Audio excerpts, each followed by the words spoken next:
Hi everybody, welcome back again di Bitcoin Update. Senang sekali akhirnya bisa kembali ke home sweet home. Langsung bikin video setelah tadi sempat live session bersama dengan teman-teman Advance Group. Dan kita akan ada pembahasan seputar Bitcoin. Jadi ada beberapa hal yang menurut saya cukup menarik untuk kita bahas. Pertama, gimana efek domino daripada FTX itu pertama. Kedua, apa yang dilakukan oleh CZ tadi sehingga menyelamatkan market crypto, walaupun setidaknya harapannya tipis tapi tetap ada potensi yang positif. And then yang ketiga kita akan bahas makroekonomi yang mempengaruhi pergerakan market crypto terutama Bitcoin. Oke, tanpa berpanjang lebar kita langsung masuk ke dalam penjelasan dari salah satu crypto influencer, Anthony Pompliano. Jadi di sini dia menjelaskan banyak hal.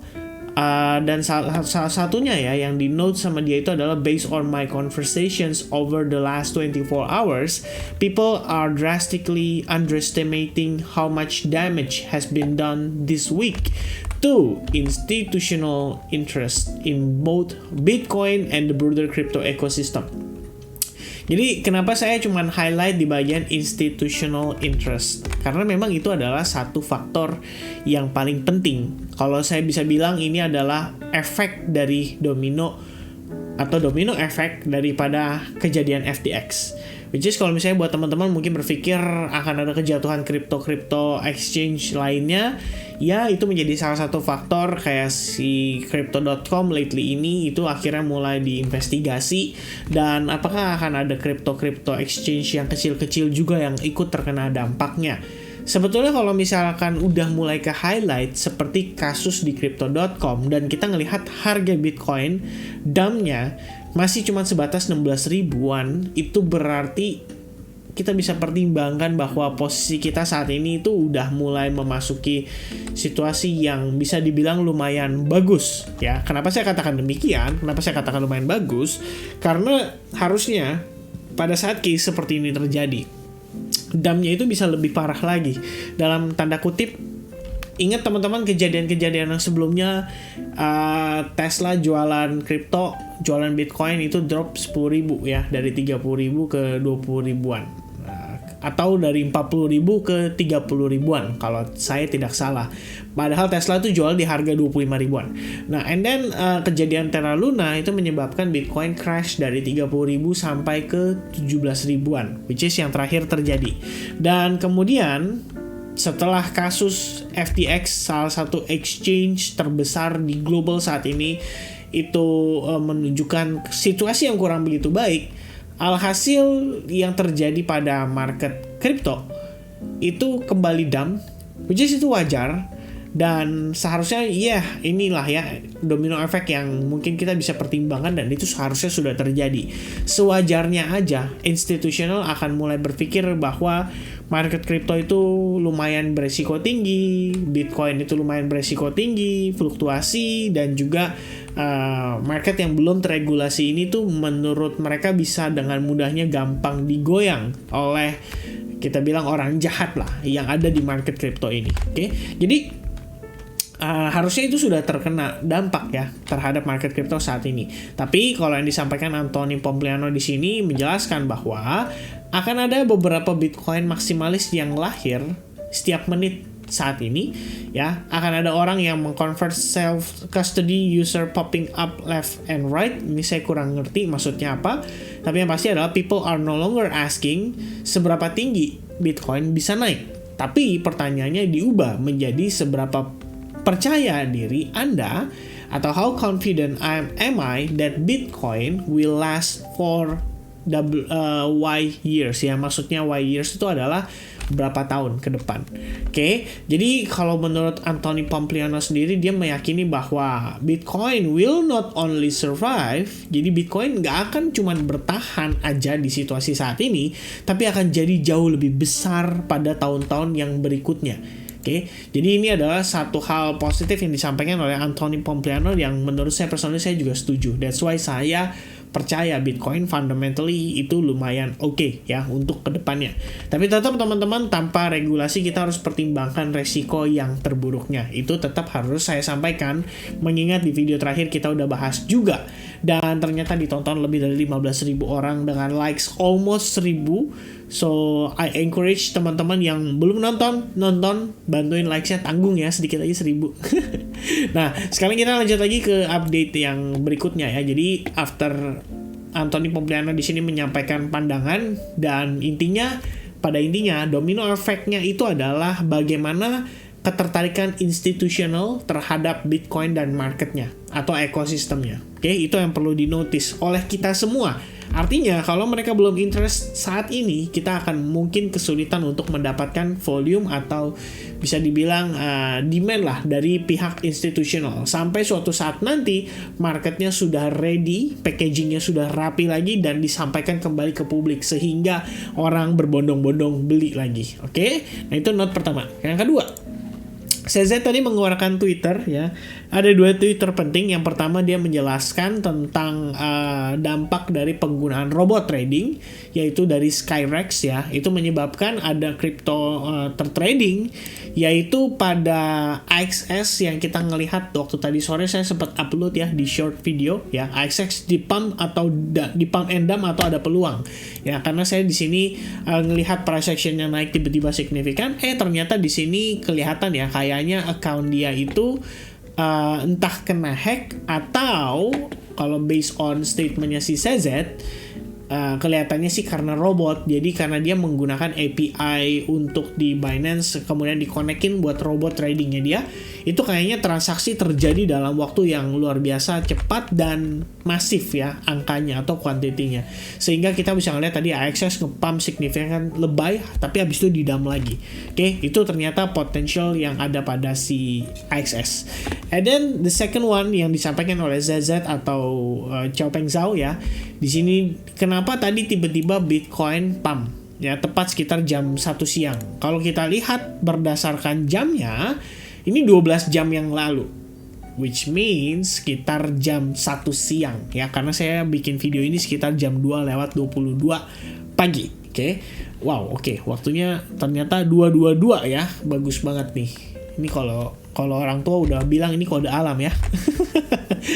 Nah, untuk mengurangi to reduce further cascading negative effect of FTX, Binance is forming an industry recovery fund to help projects who are otherwise strong but in a liquidity crisis. More details to coming soon. In the meantime, please contact Binance Labs if you think you qualify. Also, welcome other industry players with cash who wants to co-invest. Crypto is not going away. We are still here. Let's rebuild. Dan ini yang saya suka ya. CZ sih sebenarnya kali ini tuh bisa dibilang menjadi satu tokoh utama ya dalam proses recovery crypto market. Jadi mudah-mudahan aja deh ya, mudah-mudahan CZ bisa bring back the beautiful of market cryptocurrency. Nah, yang terakhir, by the way, ini kalau price action saya update right after this, jadi saya bikin 2 video aja ya. Yang ini fokus utamanya adalah ke market update lagi. Jadi yang perlu dinotis sama teman-teman adalah dollar index finally break dari parabolic trendnya. Jadi apabila ini yang terjadi dan kita bisa ngelihat ya, for the first time semenjak beberapa bulan terakhir, akhirnya CPI dirilis di bawah ekspektasi, itu sebetulnya udah menjadi indikasi awal dari potensi kemungkinan reversal bisa terjadi pada dollar index. Ekspektasinya adalah CPI menurun, tapi beberapa memberikan testimoni juga bahwa di luar sana, terutama di Amerika, itu harga gasoline udah mulai naik lagi. Jadi ada kemungkinan CPI nanti di bulan Desember itu akan dirilis sedikit lebih tinggi lagi. Jadi anggapannya kayak retrace dulu sedikit baru dia naik lagi. Oke? Jadi itu adalah satu pertimbangan yang kita perlu pantau dan kita perlu perhatikan dengan seksama. Akan tetapi, gimana dampaknya terhadap kenaikan suku bunga? Sebetulnya sih kita bisa lihat ya, dan sudah bisa dipastikan kenaikan suku bunga bulan Desember itu akan di angka 0,5%. Salah satu faktor yang mempengaruhi juga yang teman-teman perlu ingat adalah Tesla, kemudian bukan Tesla, tapi Elon Musk terhadap Twitter, dia melakukan PHK besar-besaran, ribuan orang. Dan gak cuma itu, tapi Meta juga ya, Meta juga lay off karyawannya mereka ya. Meta laying off more than 11,000 employee, dan ini besar. Ini terjadi di company-company tech saat ini, dan tentu saja ini kita udah bahas juga di video yang sebelumnya ketika kita mencoba untuk membongkar, bukan video ya, saya bahas waktu itu kayak live streaming. Ya, waktu live streaming kita sempat bongkar ya, ketika laporan keuangan di kuartal 3-nya itu keluar untuk Amazon, kemudian untuk Tesla, Facebook atau Meta dan lain-lain, itu menunjukkan adanya peningkatan karyawan, tapi secara omset itu tidak berbanding, bisa dibilang tidak sesuai lah. Sehingga menilai dari kondisi tersebut akan wajar jika pada akhirnya mereka harus mengurangi kapasitas karyawan mereka. Karena kita tahu daya beli masyarakat itu masih belum betul-betul signifikan. Tapi dari sisi penambahan karyawan itu harusnya menjadi trouble ya, karena mereka nambah costing tapi omset nggak bertambah banyak, nggak sesuai ekspektasi. Dan inilah problem yang dihadapi pada industri market dan pengusaha lah di Amerika saat ini. Jadi kalau misalnya kita bisa bilang, teman-teman harus ingat ya, saya udah pernah sampaikan bahwa kenaikan suku bunga implikasi berikutnya itu adalah peningkatan pengangguran ya. Jadi seperti yang kalian bisa lihat di sini, pada data di salah satu The Fed punya punya badan statistik di St. Louis ya, St. Louis. Mungkin bisa ditunggu ya, ini lagi loading dulu teman-teman. But in the end kita udah pernah bahas di mana ketika The Fed itu meningkatkan suku bunga, biasanya impact-nya itu adalah adanya peningkatan terhadap pengangguran. Jadi kita bisa lihat mungkin berdasarkan data dari tahun 2000-an aja. Teman-teman bisa cek di sini, ketika terjadi resesi itu sebelumnya disebabkan oleh kenaikan suku bunga. Oke, jadi kenaikan suku bunga, and then resesi ekonomi terjadi, lalu ada peningkatan pengangguran ya pada setahun atau 2 tahun berikutnya. Begitupun yang terjadi pada 2008 ketika Lehman Brothers kasus. Kita lihat 2007, 2008 peningkatan pengangguran sampai di tahun 2009. Dan terakhir COVID-19 ya. Kalau ini sih nggak usah diomong lah ya, karena banyak yang istilahnya kita bilang PPKM. Bener ya PPKM ya. PPKM level 1, level 2, level 3 nggak boleh buka, akhirnya banyak pangkas karyawan. Nah ini nggak cuma terjadi di Indonesia tapi di Amerika juga. So I think itu adalah beberapa poin utama yang perlu saya sampaikan before kita ngebahas tentang price action untuk Bitcoin. Oke? Jadi yang perlu di-note daripada update yang saya berikan di video kali ini adalah membahas tentang beberapa hal tadi. Salah satunya yang tidak kalah pentingnya juga adalah S&P 500 yang terlihat mulai rebound dari kisaran area Fibonacci 50%-nya. Jadi kesekian kali kita ngelihat S&P 500 merespon pergerakan market cukup positif, walaupun dolarnya sedikit menguat hari ini, tapi kita ngelihat S&P 500 juga cenderung positif. Plus yang luar biasa uniknya lagi adalah Bitcoin juga cenderung positif di posisi di mana dolar menguat. Jadi dari beberapa faktor atau data tersebut, berdasarkan apa yang kita sudah analisa, kita ngelihat sebetulnya peluang untuk makroekonomi mensupport harga Bitcoin untuk naik itu lumayan tinggi saat ini. Mengingat The Fed nggak bisa terlalu agresif kalau misalnya pengangguran sudah mulai meningkat, dan juga berdasarkan data CPI menunjukkan sudah ada perbaikan. Di sisi lain, CZ di sini ingin berusaha untuk memulihkan ya krisis kepercayaan pada market kripto, dan sisi negatifnya adalah domino efek terhadap bagaimana kepercayaan customer atau institution terhadap market kripto.